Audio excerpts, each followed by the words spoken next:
Can we improve the English football pyramid? Let's find out.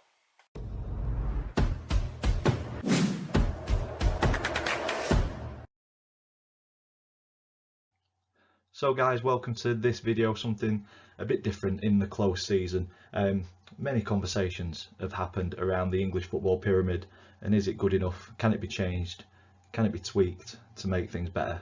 Well, we had this conversation at work, me and the lads, and as things often do with this sort of conversation, a little seedling of an idea has grown into a video. So this is where we're at. So I'm going to go through kind of what discussion we had, what sort of ideas we thought would look good and possibly improve the English pyramid, and it's an opportunity for you guys to get in the comments and let us know your thoughts, and let us know if this is a ridiculous idea.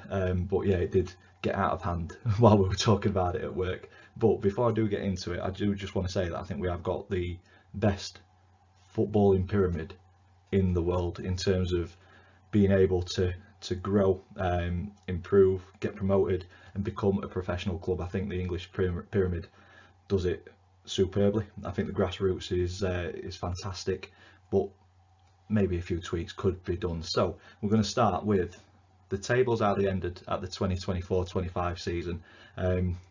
The idea that we've had to try and mix things up, shake it up a little bit, how the tables would look at the start of the 25-26 season, obviously, and then that will have an impact on the cup competition. So we've even had a look at those as well. So buckle yourself in, strap in. It's we'll try and get through it as quickly as possible, but this is our thoughts on improving the English pyramid. So starting with the 2024-25 season.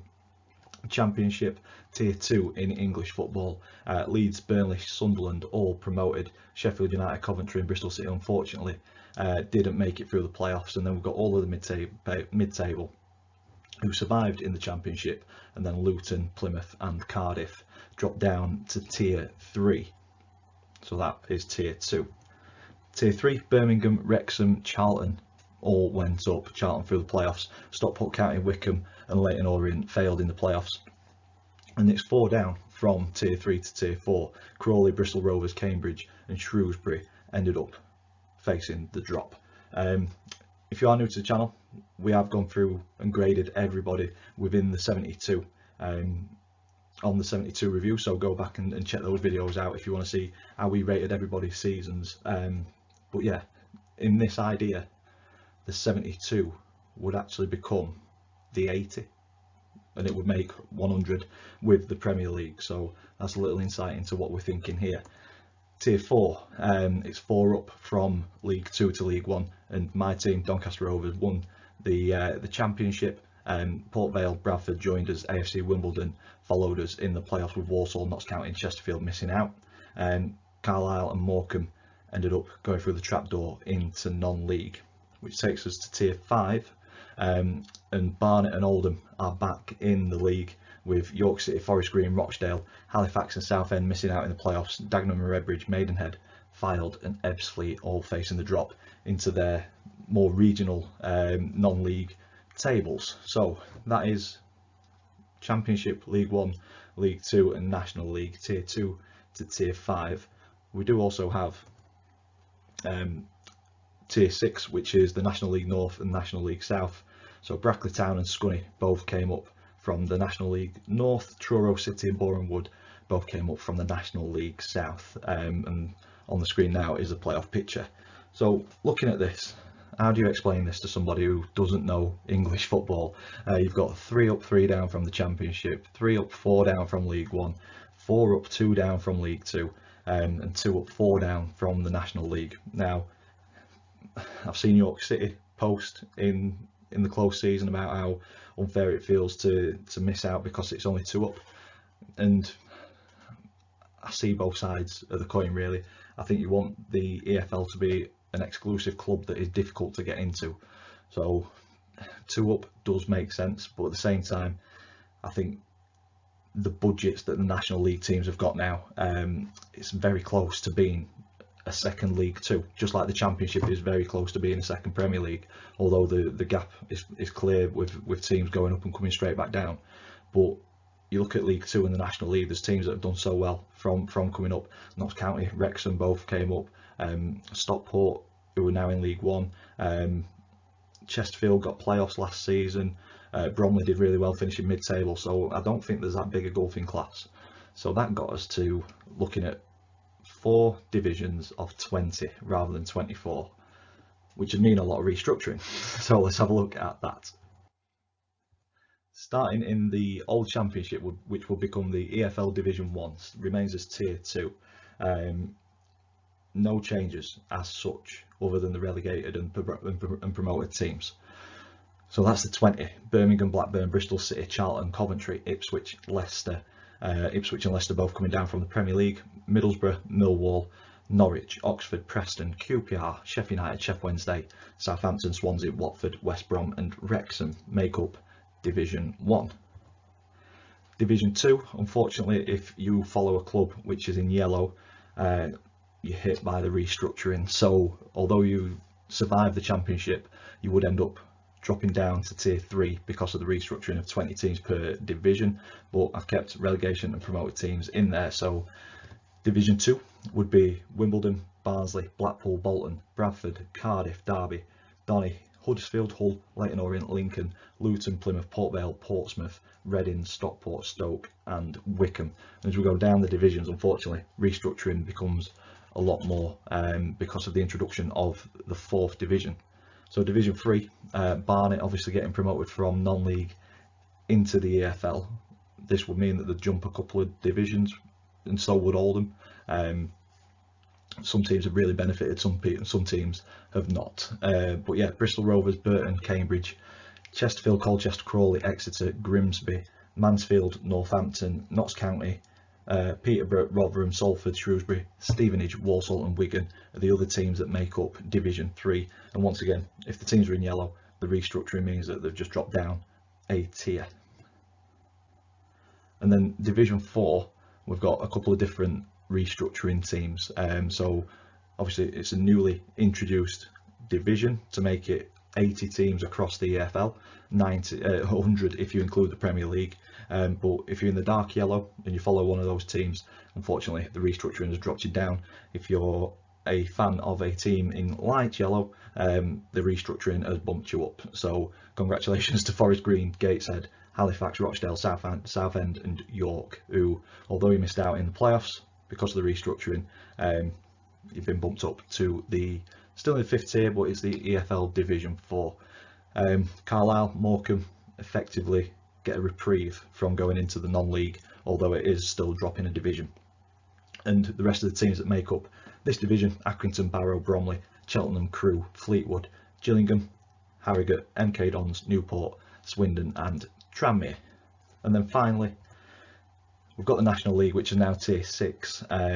The promoted teams are in there in Boreham Wood, Brackley, Scunthorpe and Truro, and a couple of teams have been bumped up due to restructuring: Chester, Eastbourne, Kidderminster Harriers and Torquay.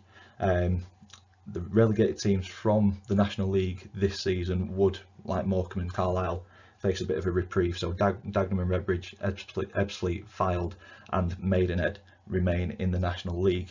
And the rest of the teams are Aldershot, Altrincham, Boston, Braintree, Eastleigh, Hartlepool, Solihull Moors, Sutton, Tamworth, Wealdstone, Woking and Yeovil. Now, the non-league pyramid is an absolute minefield.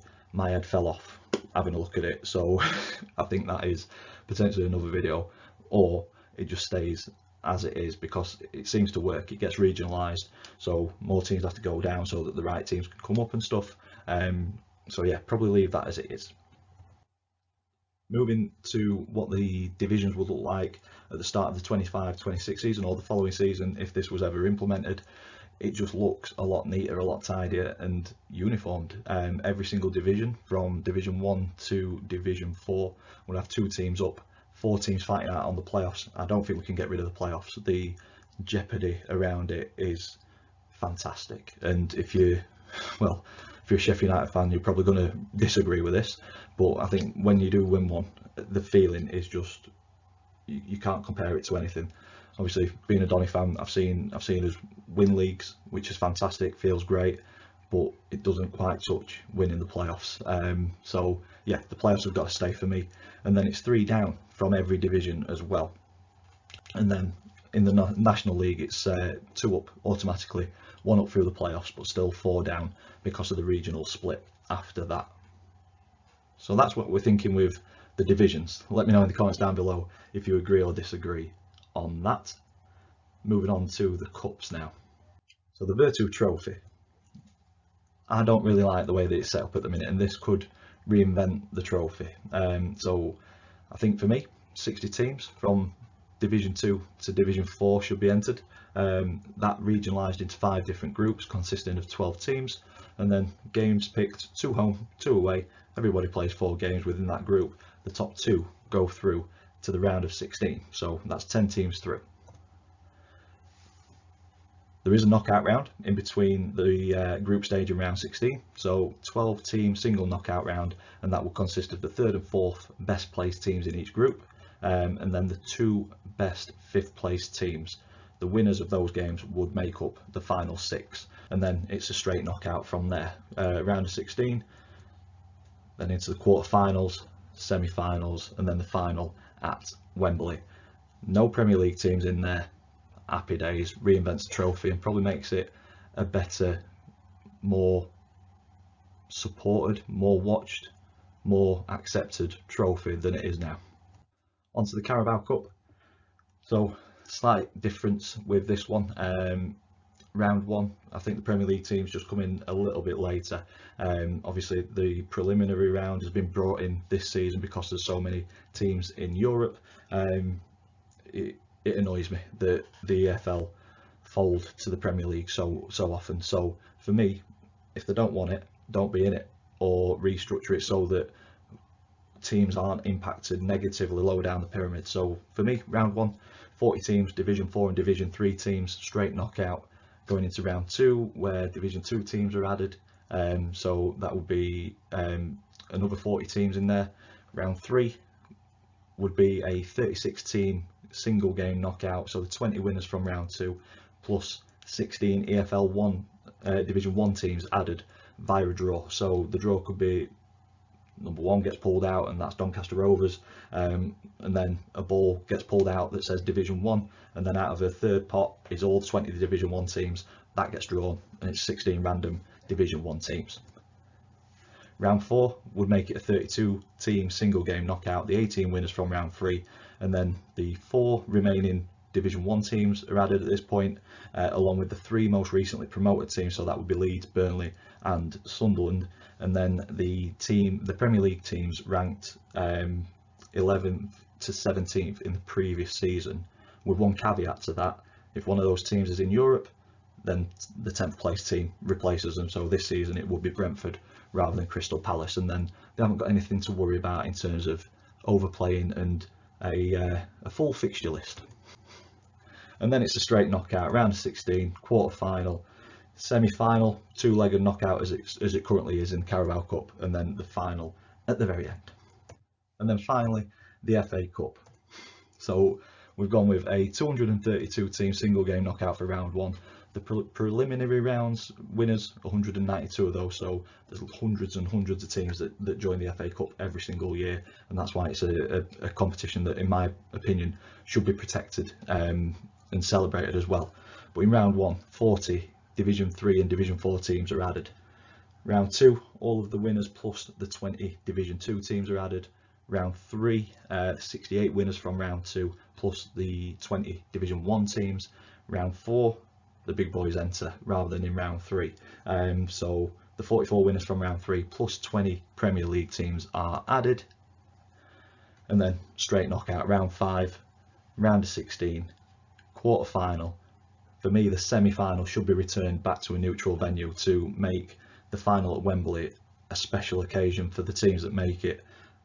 So yeah, that's one change that I make to the FA Cup, and then the final at Wembley. So with all that being said, does this improve the English football pyramid? Let me know in the comments down below. I've worked it out. EFL, if you are in the bottom division and you win everything, which is never going to happen, but you've got a 46 game season, and then all the cup games, you play around 70 games. With this new, I don't know, with this new format, if you were in the knockout round of the EFL Trophy, you play 65, so it's reducing by 5 games. If you progress straight away, it's reducing by 6. For the Premier League, if you're not in Europe, you play around 51 games if you were to win every other competition that you were in. With Europe, there's like 17 or 15 games if you go through all of the Champions League, Europa League, or the Conference League. So yeah, you're up at about 67, 65 games depending which European competition you're in. With this new format, you would be 1 game better off in the Premier League if you're not in Europe, whereas you'd be 6 games better off if you are in Europe. So potentially it's an answer, I don't know. Let me know in the comments down below, but it's just been something a little bit different. If you've enjoyed it, whack a big thumbs up on it. As I say, get your comments in the section down below, I'm sure there'll be a few. And if you haven't already, please click subscribe so you don't miss any future content. And all that's left for me to say is thank you for watching, and I will see you in the next one.